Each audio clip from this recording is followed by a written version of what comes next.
All right. Well, welcome to another episode of Rewiring Health. I'm very excited to have this conversation with Lisa Marree. Welcome and thank you for being on the podcast today. Thank you so much for inviting me. I'm really excited to be here.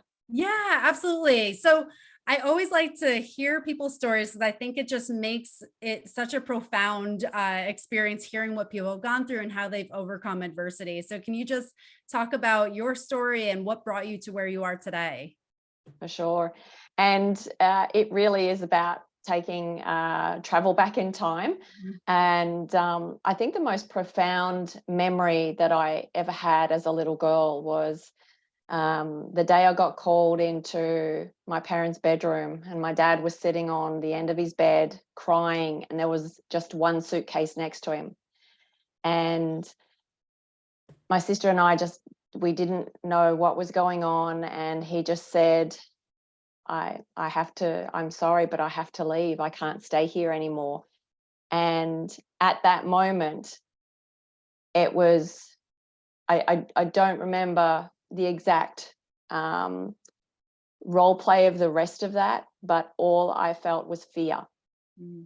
Because as a little child, you first of all think that what have you done wrong, and that are you loved, and not knowing the word abandonment at that time, but clearly there was a sense of abandonment. And my mother was very, very violent.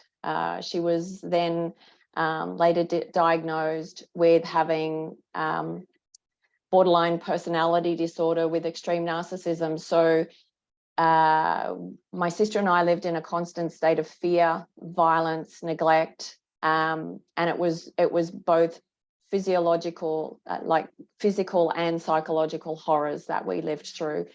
And from that moment, you just survive. Mhm. And I was very fortunate that I, in a school carnival, a swimming carnival, I decided to throw myself into a 50-meter pool. I don't know what you call that in yards. But I sort of sank halfway, but I decided at that moment I wanted to be a swimmer. Mhm. and and so I went on to do competitive swimming. And it was to my own blessings, because first of all, it kept me out of home Mhm. and I didn't have to go back to that scary place. But the other thing was, I was actually surrounded by champions, national swimmers, world swimmers, even there was an Olympian in our team. And so I was taught to have a champion mindset. The other thing was, I was able to play mind movies Mhm. of watch myself winning races. And so I lived very disconnected to myself. And as I grew into a teenager, um, the as we will probably go down that discussion, is that I developed an eating disorder, because it was the only power I had. That's the only thing I could control in my life, because it actually happened after I gave up swimming. Swimming was my power, and then that came into my life. So um, I ran away during that time. I was also hospitalized, but then I came back and finished my high school, and then I ran away again to the army.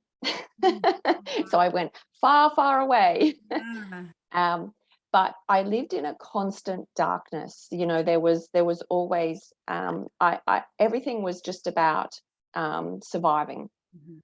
And during the army, I developed, I was diagnosed with systemic autoimmune disease, which I'd ended up having multiple surgeries for. I had endometriosis everywhere, Mhm. as well as my reproductive system.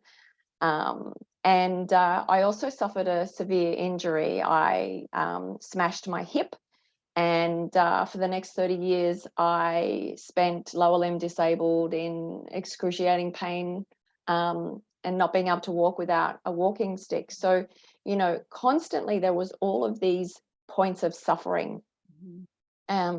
They after 3 years of the army, they because they couldn't rehabilitate me, you're no good on a walking aid. Clearly, you're a liability.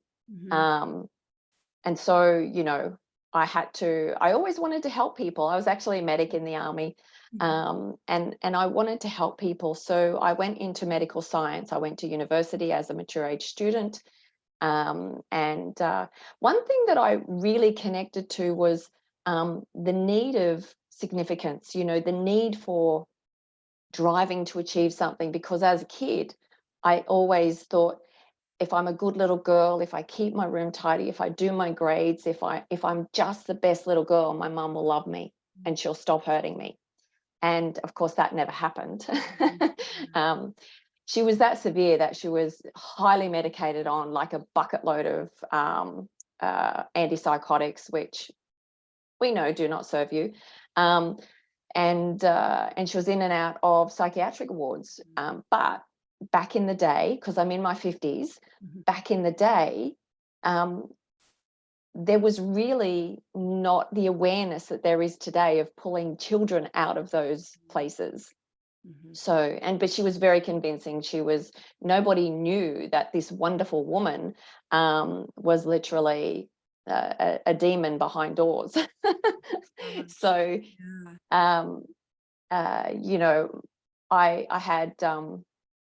I got my degree. I felt significant again. I worked really hard, got myself a couple of investment properties, and I really started to feel a disconnection to Western medicine, because I was in oncology. It was very pharmaceutical driven, lots of drug trials on humans.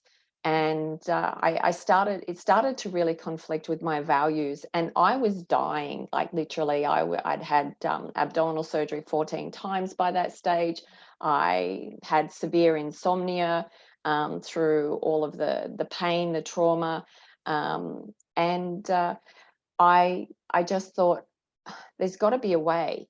At 29, I had a hysterectomy. And I was just so sick after that. I'd been through so much hormone therapy, and I just thought, because the doctors told me, Lisa, there's nothing more we can do for you, and I wasn't going to live with that. I just thought, I will find a solution. I will find a way, and it took me into holistic wellness. So literally, that's been the last 20 years of my life, and that was really the trajectory of me taking back my power. And there was a moment in time about 13, 14 years ago. I was sitting in a conference in Singapore, and the speakers were Korean, so it was coming through translation. And because I've done a lot of personal development, but this was associated with our health and wellness business. And there was a picture of a giant blue door up on the screen. And through the broken translation that we had, I didn't really understand the language they were speaking, but I felt them. And they were talking about the blue door is the doorway to your heart.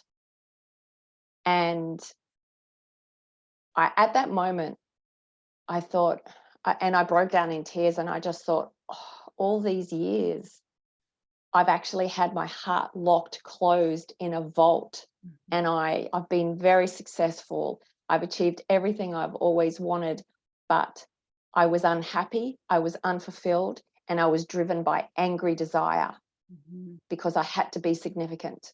Yeah. And at that moment, I just felt this enormous weight lifted off my shoulders, and I just felt like a pain in my chest be released. And at that moment, I really felt that my heart opened.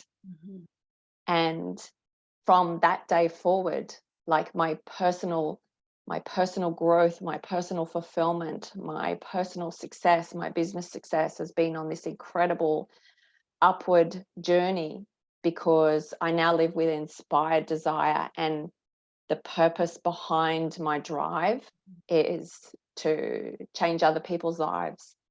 And through that fulfillment,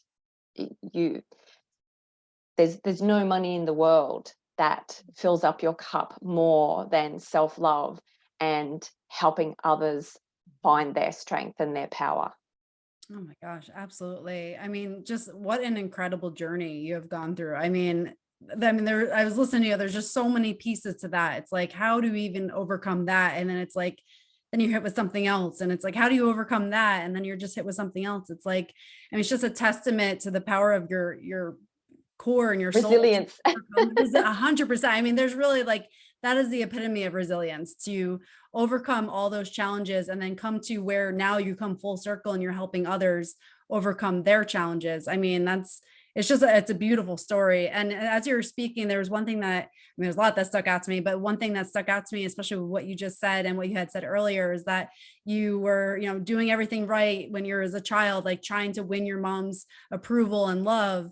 And it's like, it's almost like seemed like that was the same messaging that you were living with. Like, if I just do this, I'll be happy. If I just do this, Yes. I'll be happy. And then you got to where you thought you would be happy and you achieved all this. And then there was still that like emptiness. Empty. Mm-hmm. And darkness, a real darkness. Yeah. And I think that I've heard, I mean, I listen to so many podcasts and I feel like I've heard that before, where it's like you achieve everything that you thought would make you happy, but yet there's that missing piece, that is that love for yourself. And you can do this all despite having that love. And then when you achieve it, it's just that there's like no foundation to it. Correct. And so it's absolutely beautiful that you found that love in that moment. And then it just like change your trajectory, and just to have that energy in that moment too. It's like you felt something shift. Yes. And that's absolutely amazing. Going back, because in the beginning, when you talk about your childhood, something that stuck out to me was the lack of safety that you felt, and living with a lack of safety. How did you transform your life to feel like you were safe enough to be able to explore different options for yourself and be creative and open yourself up? How did you transform that? Because safety is such a huge part in many people who experience really tough things in their life. Yes, that's a really interesting question. And the only answer that popped into my mind straight up was that there was always an inner knowing, that there was always a little voice inside that said, Lisa, everything's going to be okay. Just keep taking one step forward. Just keep searching. And through that belief, and really everything comes down to our belief system, which is a set of patterns that we live by, through what we're really programmed through from, I believe, in gestation, the environment that we're in. I'm very much involved in the neuroscience and the epigenetics world, because that's when we are in survival mode, we live in our body, we live in our hormones of stress, and that makes every decision that we have. But I was so disconnected to my body that, because I had these mind movies when I was swimming, that I could use the power of my mind. But also because I could see the other kids at school, where she would hit us was under clothing, so nobody ever saw. And so I just saw, and whenever we were allowed to play with friends, which was very limited, that, because I ended up being very much a loner. You withdraw because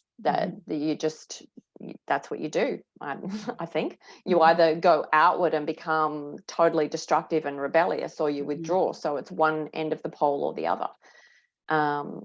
And so I just had this inner voice that kept saying, Lisa, everything's going to be okay. Just Dory, just keep swimming, just keep swimming. Yeah. And because I listened to that voice, Mhm. and I'm sure there's people that don't have that voice. It's just the um, the self-talk of destruction. But it's about believing that I will find a way. That was literally how I survived, and that just kept me making lots of decisions. I would make very fast decisions. Um, and as Tony Robbins says, it's in the moments of decision that change your destiny. Mhm. So Some of true. those decisions were not so good. Yeah. But because that didn't work, or that was painful, or that was expensive, um, then I would just keep searching for the next thing. And because also I really didn't have parental figures. Mhm. I was always seeking company much older than me. Mhm. Um, I also went through a couple of marriages which were abusive, as you do. You know, you keep the cycle going because that's what your body and your mind is used to. Mhm. And because I was still personally growing, I was always trying to evolve and grow and become a better person. Um, with both of those marriages, I outgrew them, and I had enough power to leave. Mhm. The second one was a very expensive lesson, because those investment properties that I worked so hard for, well, I went guarantor for his small business that went bankrupt. Mm. And so I walked out the door. It's almost like life did full cycle with one Yeah. suitcase, just like my dad left with one suitcase and a $500,000 debt. Mm. My And gosh. that was at the point where I left my profession because I was too sick to work. I'd been so chopped up by surgery. The doctor said, there's nothing more for you. Mm. So I was homeless. I was bankrupt. I was jobless. And I just thought, well, Lisa, here we are again. Your back's against the wall. Man. What's next? Yeah. Oh my There's gosh. only one way to go. Yeah. Oh my gosh. Wow. It's like as if you hadn't have enough struggles. It's like just add another one on that you have to overcome. But just again, just another testament to your resilience. And I'm sure everything you have been through had given you some strength to be like, I went through all that. I know I can do this as well. Pretty much. And that's the only glimmer of hope that you hold on to, Mhm. is that I just had that voice. Lisa, Yeah. everything's going to be okay. But of course, I wanted to stop repeating the cycle. Mhm. I Yeah. wanted to Yeah. stop living in a state of suffering. So I really had to figure that part out, Mhm. because we're conditioned to suffer. Mhm. Um, but the beautiful part about it was that I was always, after the dust settled, if that's what you can call Mhm. it. I would then go back and look at, what did I learn out of that? What are the lessons? What is the universe or God or whatever you represent? What am I trying to learn here? Mhm. And of course, I was being drawn forward, as well as me just still in that hard grind. I've got to Mhm. prove myself. I want to be. It was interesting because I was in another event. This would have been 20 years ago. And we were asked, what are your goals? What are your visions? And the only thing I could say at that point was to be remembered. Mhm. I Mhm. didn't know how, I didn't know Yeah. what. And you could almost hear a pin drop in the room. It's just like, whoa, what does that Yeah. mean? Yeah. It's, So but I mean, the work that you're doing now to then evolve that, you will be remembered. And then so I'm sure that has just evolved too. It's like what you want to accomplish. It's like that's your starting point. You will be remembered. And now you're going to build that foundation to have that actually come true. So that's yes. absolutely incredible. How do you, because one thing that I find just so admiring of you is that through all that you still held on to like the belief that you will be okay, and you still held on to all those stories that you're telling yourself that like it's going to work out, I will overcome this. It's like That's absolutely amazing. And from everything I've experienced and everyone I've talked to, it's like when you have that belief, your trajectory moves in that direction because your brain wires in that way to actually believe that that is true, and your energy follows that, everything follows that. But how do you stay after going through so many tumultuous, difficult struggles? How do you stay in that place where you continue to tell yourself that? Because I'm sure that was difficult. How did you stay in that place? Oh, look, there's been days where I didn't get out of bed, days where I've cried endlessly, days where, those days I didn't get out of bed, I didn't shower, I just, but what I did do, and I think this has been really my real savior once I became a young adult, is because I'd always had mentors from swimming. I became connected to personal development. Back in the day, we didn't have digital downloads and videos, and we might have had cassette tapes and books. So I was always just trying to read personal development books. But then when a lot of audio came in of personal development tapes, I would just plug my ears in and not be connected to the world.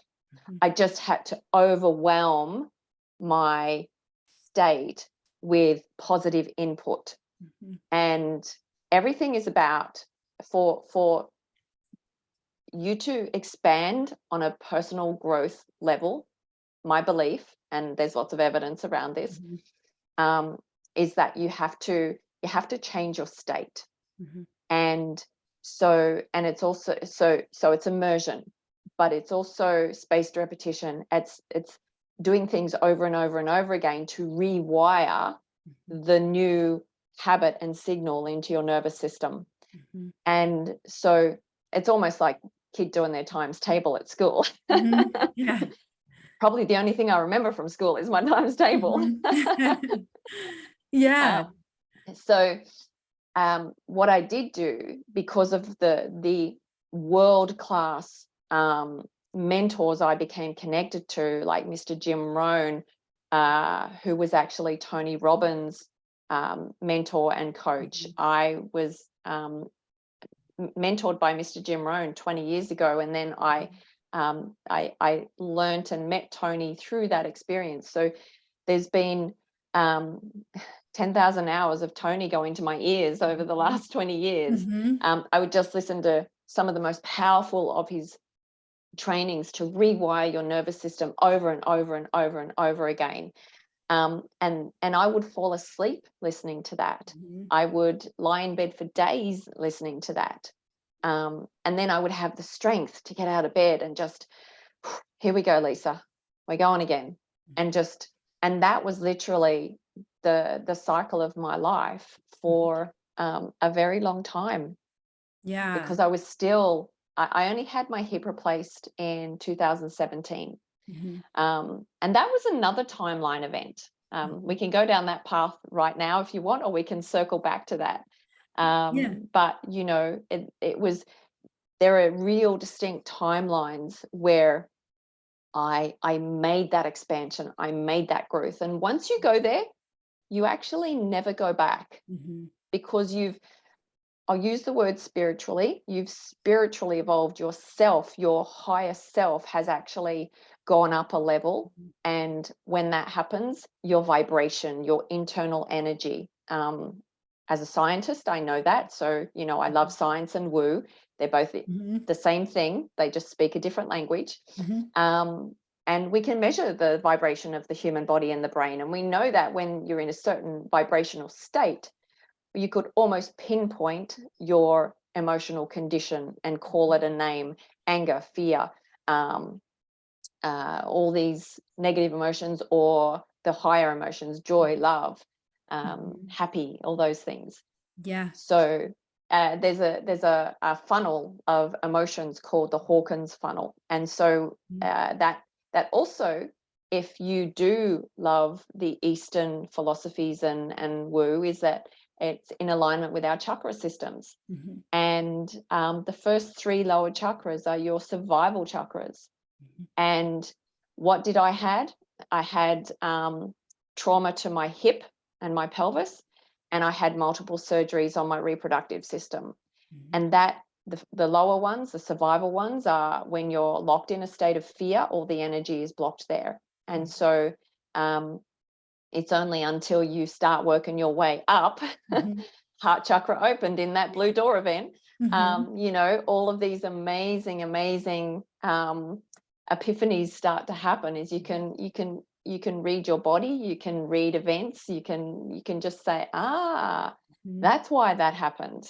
Yeah. Oh my gosh. There's the So lesson. yeah, everything you said. Yes. I love everything you said. And the one thing I just want to come back to everything you said, but just want to start with what you said in the beginning was, how you just infiltrated your brain with everything that was moving you in a place of evolving. And I just love that, because I think sometimes people downplay that. They think that I can listen to the news, for a few hours a day, or I can be around this negative person. I'm resilient too. I'm good. But you don't realize that all those things you surround yourself with are infiltrating your nervous system, whether you realize it or not. So anytime you hear a news story that's negative, it's coming into your ears and it's coming into your system. So the fact Yes. that you crowded that out by giving your brain food that was just so growth worthy is Yes. just beautiful. And it truly does work. I mean, it's like when you plant all these beautiful flowers, there's no place for weeds, Yes. so it's like, that's truly what it is. So you have to bring in personal development to allow yourself to expand in that way. And Yes. you talk about the energy levels. I'm a huge believer in that as well. And it really is like, once you bring yourself up to a certain energy level, you start attracting people of that same caliber. And it's like, Yes. if you play a piano on one side of the room and you play one note, and then you play the same note on the other side of the room, there's this resonance, and you Yes. start attracting the people that you resonate with when you're at a higher level. So if you're in these lower levels, you're going to be like, why do I always get these people that complain all the time? Well, because you're mirroring Yes. that, and they're Yes. mirroring you. Yes. So it's Life is a so true. mirror. Yes, Yes. it is. Yes. And it's like, if you look around, around you, it does, like, you will mirror your environment, and your environment will mirror you. So Yes. it's like, you can choose to rise out of that and change your environment and change yourself. And just Yes. so many beautiful messages there. Thank you. And going back to that immersion in personal Mhm. development, when you've never been exposed to it and you don't know, like I said to you just before we started Mhm. chatting, you don't know what you don't know. Mhm. And so how does that come into your life if you don't even know it exists? Mhm. Um, and so it's through podcasts Mhm. and other thought leaders and beautiful people in the community that could just say one thing that gets somebody Mhm. thinking, oh, I didn't know about that. I might just Yeah. go and try and find something. And we Mhm. literally have millions and millions and millions of resources now at our fingertips Mhm. at an instant. Mhm. And so there are no excuses for people not to go and find personal growth material. Mhm. Um, and so, everyone listening, Mhm. if you didn't know it existed, now you do. Yep. And Mhm. then it's about trying to find when you're so low, there are things that, because your energy is so low, that something higher sometimes can't even come in because you don't like it. You can't, like, it's like me, if negative comes into my space, it's just like, ooh, I got to go take a shower, Mhm. wash that off. I don't connect to media at all. Mhm. I don't scroll on social media. For me, it's a business tool and a connection tool, and helping to add value tool.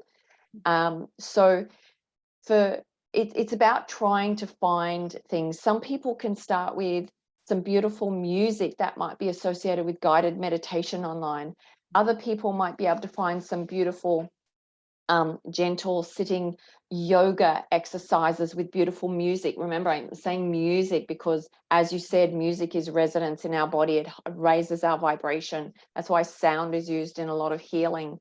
Mhm. Um, and I was actually speaking to a beautiful lady from LinkedIn last Mhm. night, and she is a professor at a university who teaches orchestra. Mm. And so her language was my language, because we were talking about sound and resonance and raising your vibration. So we had a blast. But, you know, go and try and type in YouTube personal development, and then you'll have thousands of videos appear. Could be 1 minute, 5 minutes, 5 hours.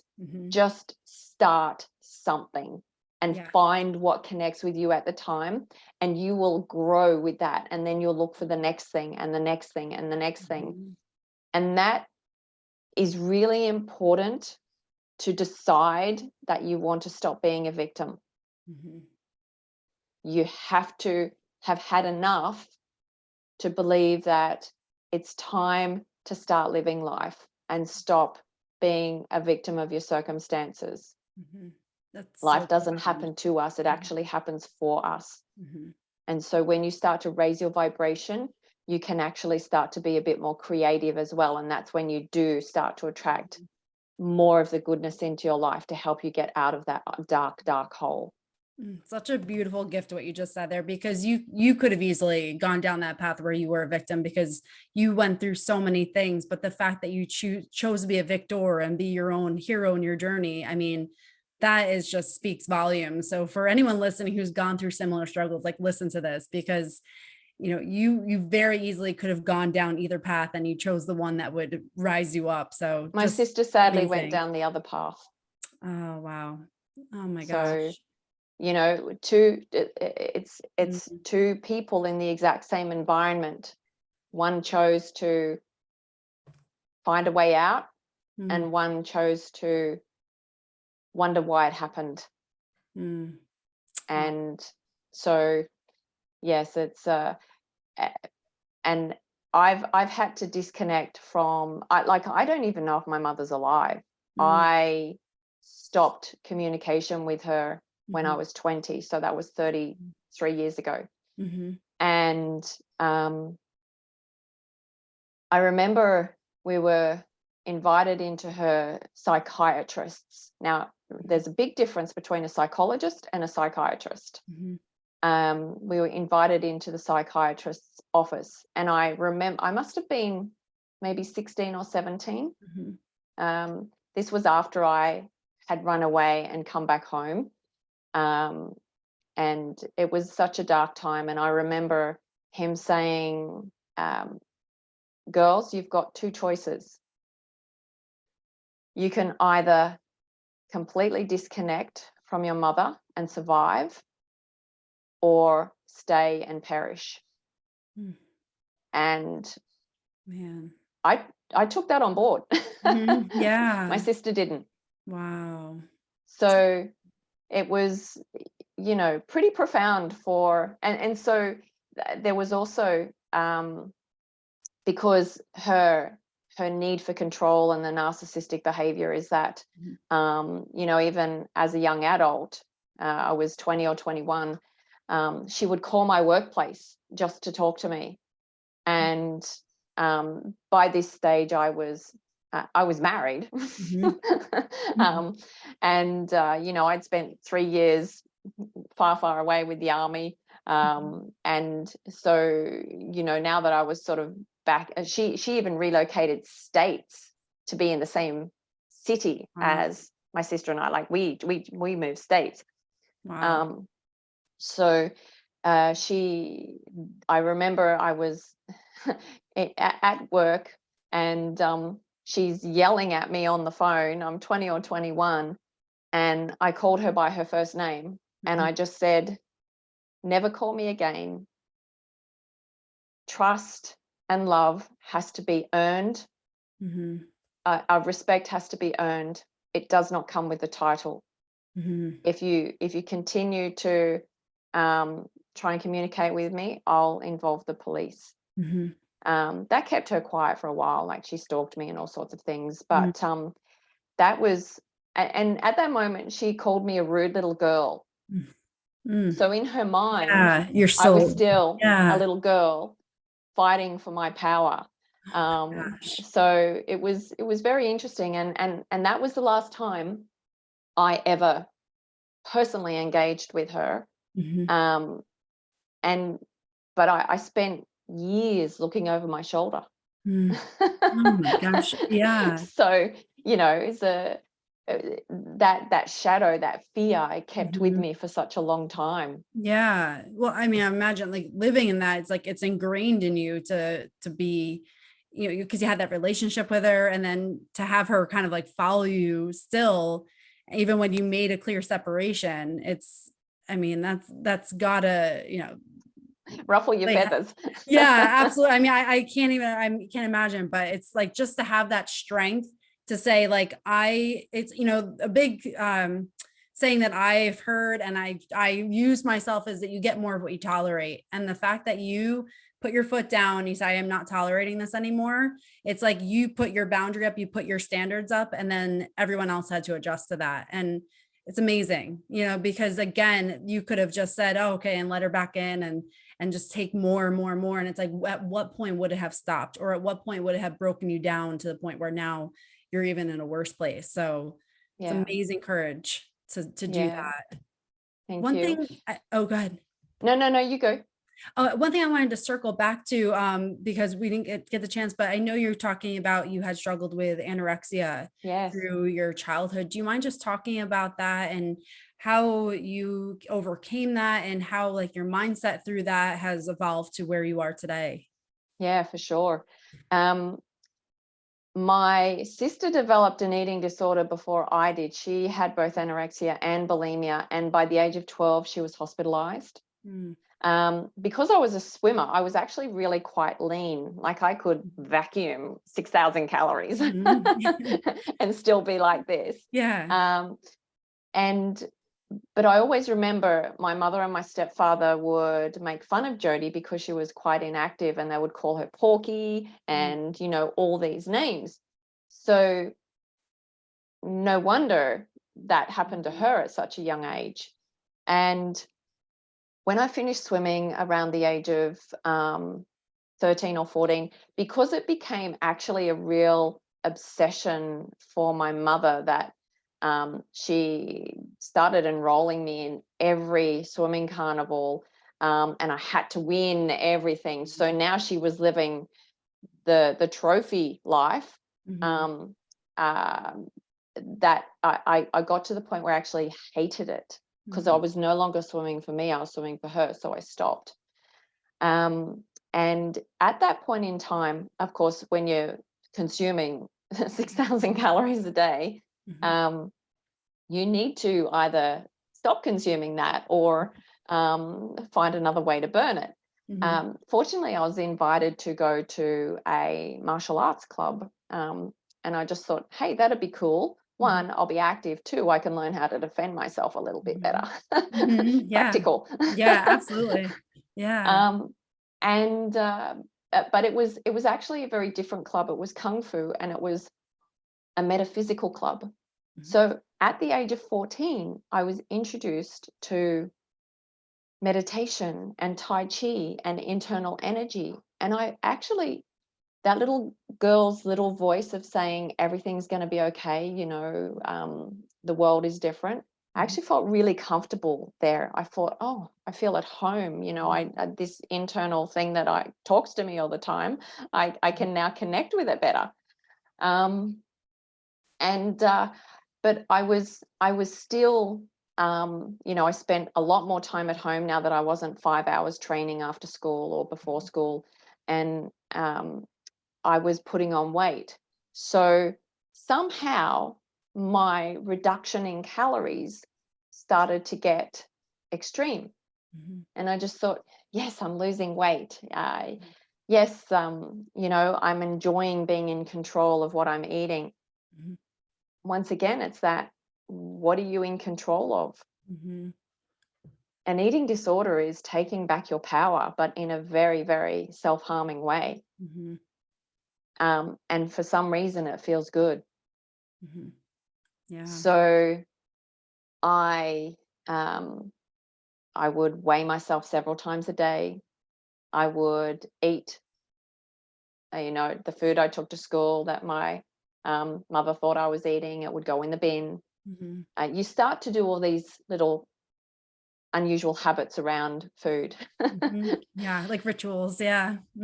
And but I was in control. It Mhm. was real power for me. And then it got to the point where, I mean, my clothes were getting very loose, but looking in the mirror, I was still fat. Mind you, I was probably about a size 8. I don't know what that is. About 50 kilos, somewhere around maybe 120 pounds. Yeah. Yeah. Small. Um, Yeah. yeah. Yeah. And I it started as the as you know, as a teenager, you really start to stand your ground and Yeah. try to find who you are. But when you've got a psychopathic parent who doesn't want you to have any power, the only power I could have was me controlling my food intake. And so it started to become very, very extreme, to the point where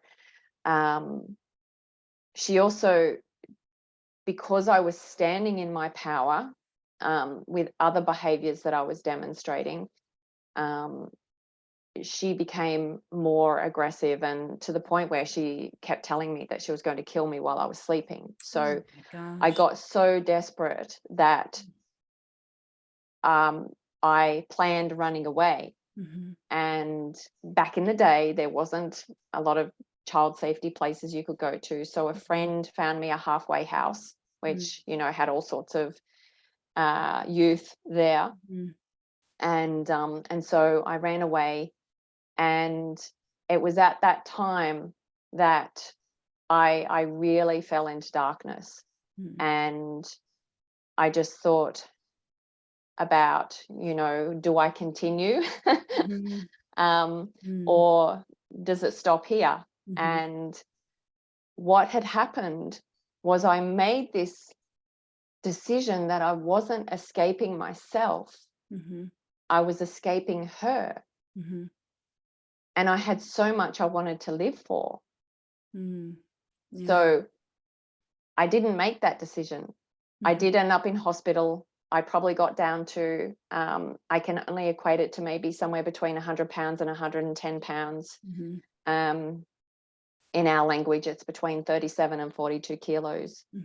And there was a very dark time. And I just thought, you've just got to hang in, because I was in year 11. I had sort of like 18 months left of school. You've just got to hang in there long enough, Lisa, Yeah. and you'll find the next way out. And so that's when I joined the army. You know, it was the day before my 18th birthday. And so here I am signing my life away to the Queen for 3 years. On my 18th birthday. It was certainly a wake-up call the next Oh my morning. gosh. Wow. Like, oh wait, 31. Yeah. Oh my gosh. Yeah. People are doing very different things when they turn 18. It's like to go right into it. My gosh. But the good thing was, Wow. because, you know, you see all these recruit training videos where people are yelling at your face and you're doing all these horrible, it was a walk in the park. Yeah. Like, and I actually annoyed the trainers because I was just such a resilient person. Yeah. But, you know, because they try to break people, because obviously if you're going to go to war, they need to know if you're going to crumble, because you need to be resilient Yeah. to be able to face those horrors. Right. And so, but once again, that drive came in, and I had to be the best in my platoon. I had to succeed in everything. I had to be number one. So that pattern was still there. I mean, it served me, but Yeah. it also had very negative consequences for my health and my well-being. Yeah. It's like those subconscious messages that follow you, even though the behaviors look different around it. Yes, It's yes. still there. And it Yeah. was new territory, because we went back into like serious amount of physical training every day, and like with loaded packs on, and 18-kilometer force marches. I don't know what it is in miles, maybe 15 miles, 20 miles.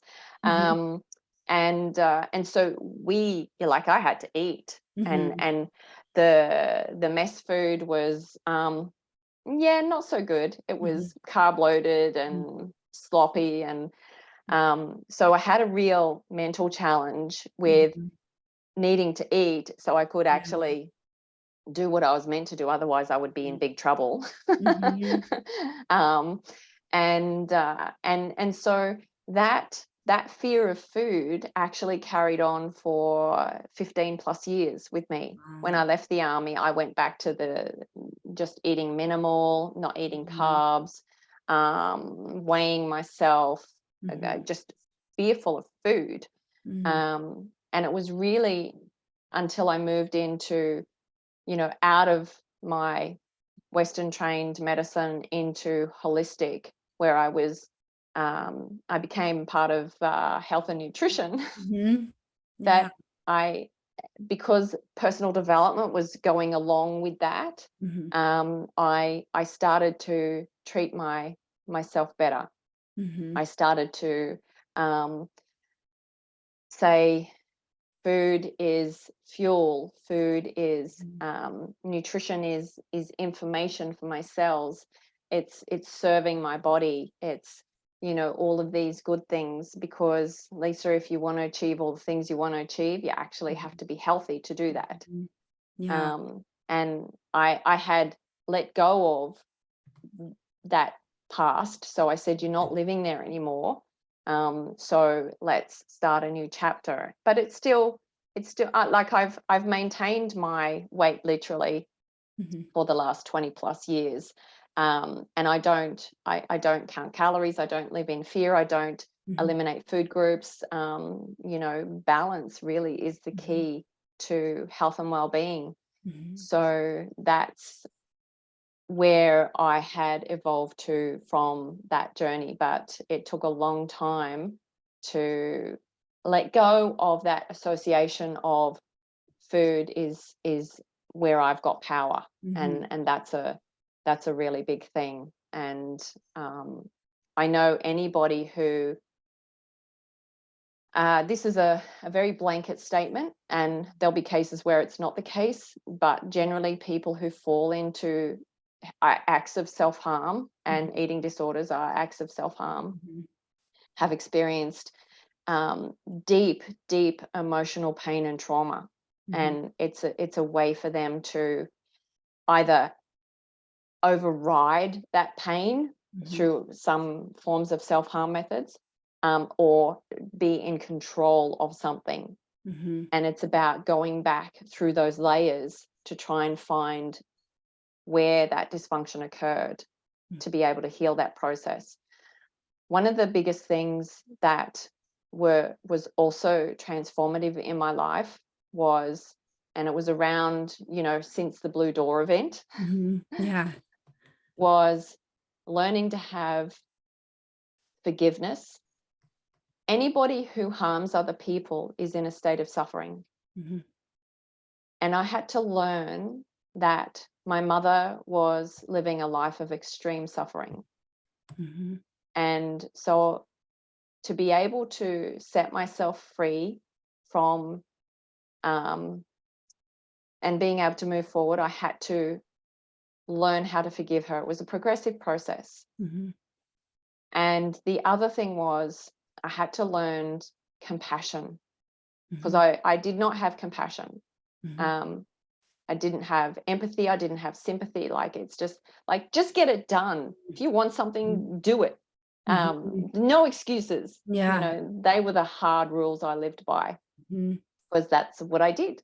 And so it's almost how you treat yourself. There was no compassion for yourself the whole No time. It was just compassion. like, get the job done. And yeah. That's it. That's it. uh, So that self-compassion and compassion for others. mhm. Like, I now live in such a beautiful state of joy and love and Mhm. compassion for everybody. I'm Mhm. talking everybody. Mhm. No judgment. Just, I look at that person who might be going off angry or withdrawn or crying, and I just think, what's your pain? Mhm. Where are you suffering? And I just send so much love and compassion to them. Mhm. Yeah. And hoping that they feel it. yeah, and it's like to go through everything you did, you know, because you had different layers, that everyone has different layers. So what you see on the outside, you know, it's more than just what you're seeing, that there's so many more stories that are behind that behavior. So it's amazing that, you know, how your journey allows you to be just so much more open to others and to Yes, develop that compassion, because that's something you had to learn through that process. yes, yes. Amazing. And one And thing, just going back to what you were talking about before, but with the eating disorder, it's one thing that stood out to me is the fact that, you know, you found a higher purpose for yourself, and then all of a sudden your perspective on everything started shifting, because it wasn't just yes, about this immediate, like, I need to have control. It's like, I need to raise myself above, and then what do I need to change to get to that point? So I just yes, I think that's such an important lesson that you gave there. Is just like, we have to find what we aspire to be and what we want our life to be, and have that vision, because now we have a trajectory to move in that way.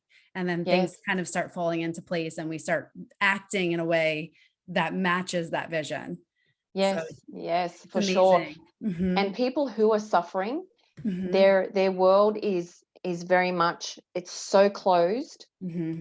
There's no energy in their field because they've just used everything up and they're just living in survival. And they, one thing that, because I was exposed to the Eastern philosophy, Hmm. a lot of the Buddhist philosophy teachings is to be selfless Hmm.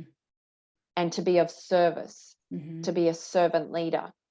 And when I was in the deepest, darkest holes, I just thought, how can I give to anybody when I can't even survive myself? I have no energy for me. How can I?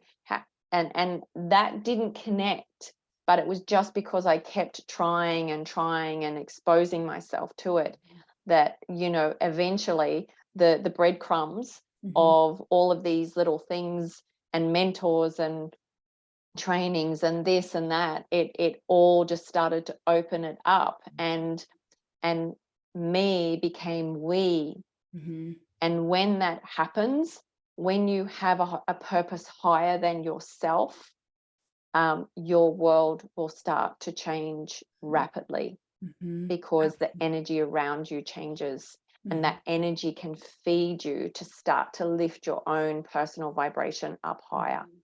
100%. Yeah, absolutely. I completely agree with everything you said there. It's like when we're wrapped around our own ego, we only serve ourselves, and we live in this very, very narrowed focus of everything that is essentially wrong, because we are driven to think negatively. But like when we think outside ourselves, that's when things fall into place to allow us to live to a higher purpose. Yes. And I think that's amazing. And kind of, you know, a segue onto my next question is, what's your driving force to have that sense of peace and purpose in your life? What has brought you to that place? um a lot of people may have seen the movie Will Smith did on The Pursuit of Happiness. Hmm. Hmm. That used to be a mantra of mine. Even before I knew about the movie, I just thought, I need inner peace and happiness, Hmm. because I thought that's where I will be happy. Hmm. And I didn't know what that looked like. I really didn't know what love looked like. But after I saw the movie, I just thought, that's profound. You Hmm. know, it was sort of the same thing, is that he was trying to get all of that stuff that he wanted from out there, Hmm. but we actually have to get it all from within here. Hmm. Absolutely. Hmm. It's back to front. Yep. And because we live in such an instant society, instant gratification society, um, and you know, I was recently on a Tony Robbins event over the weekend of Unleash the Power Within, and he spoke about the generation that's growing up with, they can get everything at their fingertips in an instant, and it's actually creating a weakness Hmm. within the human um, psyche and ambition and purpose. Hmm. And um, you know, we won't even go into the schooling system. Hmm. Yes. Yeah. But the the the pursuit of, all I wanted to do was to not be afraid. Hmm. I just wanted to feel calm, Mm-hmm. and I wanted life to go forward with ease, Mm-hmm. without the hustle, without the grind, without, just thinking that success is hard work. Mm-hmm. And so everything that I went deep within, back into the meditation side of things, and because of my love, as I mentioned, with Mm-hmm. neuroscience and epigenetics and neuroplasticity, Mm-hmm. is that I've done a lot of work through Joe Dispenza as well, and the the the self-love work is endless, Mm-hmm. and it's layering, and to to constantly put yourself in a state of joy Mm-hmm. through things that have happened that have made us laugh or feel joyful or love in the past, Mm-hmm. but then also recreating love and joy and events that we want to create into the future. Mm-hmm. I don't have much to go by on the past, Mm-hmm. but everything I do is the creation of what I want. And of course, as my life really started to turn, those joyful, blissful moments are many. Mm-hmm. And so and that's also when, because I have stepchildren, Mm-hmm. had them since they were in nappies, diapers. Aw. So being a stepmom was very challenging for me, Mm-hmm. Yeah. because I was brought up to believe that children are worthless, children are bad. So they were actually an incredible blessing, Mm-hmm. that they allowed me to watch a child grow up in safety and love. Mm-hmm. I was not very connected. There was such a big space between me and them, but I took care of them. That's all I could do at the time. Mm-hmm. But as I've grown and they've grown older, the joy from watching children grow up in safety has been a beautiful, beautiful blessing for me as Mm. well. Yeah. So it's about getting all of those moments of joy and love, Mm-hmm. and just holding on to that and feeling that. And that love is the highest vibration that we can experience beyond bliss, which is Mm-hmm. much higher Mm-hmm. in our expanded Yes. self. But having that feeling, and then we are the creators of our masterpiece. We are the creator of our destiny. Mm-hmm. So we can really create those beautiful, joyful moments going into the future as well. And so for me, and serving people, I've helped transform so many lives, and that is the love I feel for. That is just, there's no words for it. Mm-hmm. You can't put words for love. Yeah. It's a feeling. Mm-hmm. And so yeah, it's and I'm not happy all the time, like Mm-hmm. crap happens. Yeah. But Mm-hmm. instead of being in it for weeks or months, it's now with me for a couple of minutes. Mm-hmm. And I know how to change my state. Mm-hmm. I know how to, if there's a crisis in the family, because with kids comes new problems. Mm-hmm. They're now young adults, but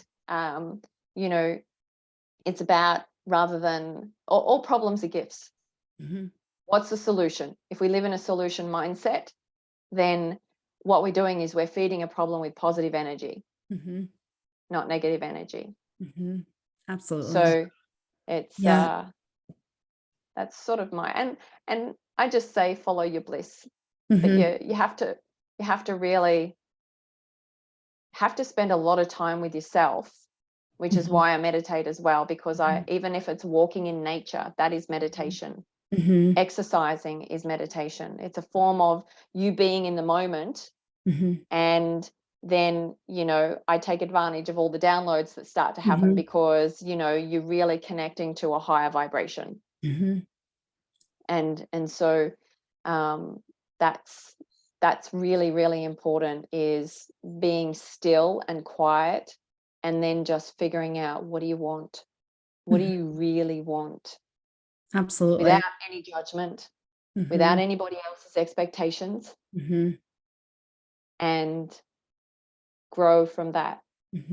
100%. And it's like when you have that perspective, you start filtering the world out in a different way. So even it's like when you have some of these big things happen, like you talk about, it has a solution. How do I make this out to be a blessing to myself? What can I learn from this?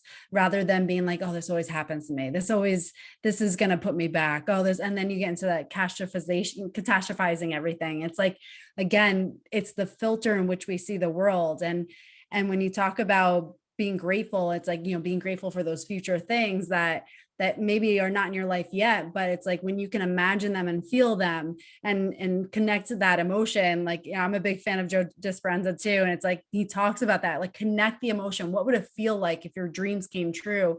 Because I think sometimes as adults we forget that we're allowed to dream. We think that's something that kids can do, and then when we grow up we just have to deal with the reality. But it's like, Yeah. never stop dreaming, because that, it really helps move your life forward. And it's like, what an amazing emotion to feel like it happened to you, even though it didn't. Just feel like it happened to you, and you Yeah. can live through that, and then it's like you attract that into your life. So Yes. just so many beautiful messages from what you just said there. Thank you. I feel like we could talk all day. There's We just certainly so much could. to unpack, and your story and what you've gone through is just absolutely incredible and so inspiring. And I hope for everyone who listens to this is just inspired to take any struggles they're dealing with and really use these lessons to move yourself forward. And just like you said, those little bits of knowledge, if you get something from listening to this and then you take that and you look into it, just like you said, there's those little bits of knowledge are all those little pathways that are getting wired in your brain to create a new reality for yourself. So take that and move with it and let it be your stepstone and into that life you desire. So absolutely beautiful messages from here. I love this conversation. And for anyone who wanted to connect with you, how can they find you? Yeah, for sure. The best way, because all of my socials are on my website, and there's also just a little message bubble there. It's Mhm, lisamarree.com. So LISA mhm, MARREE mhm. dot com. We've got to remember the double R and the double E, Lovely. And I'll put that just to be on. different. Yes, it sticks out. That's good. I like it. But I'll put it on the show notes too for anyone who is listening. Then you can check that out as well. So, but Yes. thank you so much, Lisa. I absolutely genuinely enjoyed this conversation. There are so many golden nuggets in this. So I hope for people listening, this is one you want to listen to a few times, because there's so many things you can pick out from this and use it in your life. It's just absolutely incredible how Yes. you have transformed into just what you do today and who you are today. So Thank you so amazing. much. And Yeah. I love sharing. And in fact, I regularly do a 5-day free challenge where I talk about that neuroscience and the epigenetics, and doing little exercises to start to work some stuff out. So Mhm. that will be available on my website as well if there's an upcoming challenge. Great. Yeah. So yeah, if you're definitely check that out. It's amazing. And it's like you can never underestimate the power of new information and Yeah. new things that come into your brain and what your brain will do with that to move you in a better direction. So Yes. absolutely. Well, And thank I've you. Oh, thoroughly enjoyed being part of your conversation. oh, And yes, we could talk forever and ever over we a could. cuppa. 100%. I know. I love, like, I just love all this stuff with the passion, energy, neuroplasticity. I'm a huge believer in it. I've seen it work with myself, with others, and it genuinely does help you Yes, move into the direction you desire. absolutely. Thank you so much for your Thank time. you. Absolutely. Thank you so much, Lisa.